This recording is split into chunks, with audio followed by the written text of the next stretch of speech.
Ребята, я не смогла не раскрыть чай. И что я увидела? Вы посмотрите, какая прелесть. Я восхищаюсь просто, ребята, этим чаем. Вот это чаечек, который я вам показывала. Я его, тот чай, который я себе показывала, для себя оставила, я его раскрыла. Вы посмотрите, какая прелесть. Смотрите, какой чай.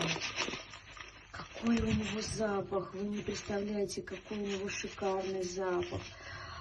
Я вам скажу такой вывод, что чай, который продается у них в фильтр-пакетиках и в рассыпную, он отличается. И этот чай, он крупнее. Здесь, как я предполагала, все листики крупные, все составляющие. Такой запах шикарнейший, ребята. И все, вот она малинка, вот они травки.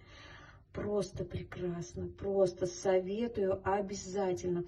Кстати, я посмотрела, та коробочка, которая не подарочная, но тоже она презентабельно очень выглядит. Она с окошечком, с прозрачным, и там вот эта красота вся видна. А она стоит на 50 рублей дешевле. То есть вот этот чай 530 рублей в такой жестяной коробочке.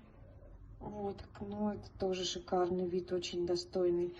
А в такой, она такая бумажная коробка, но она картонная, плотная, на 50 рублей дешевле. Очень шикарный. Я в восторге, ребят.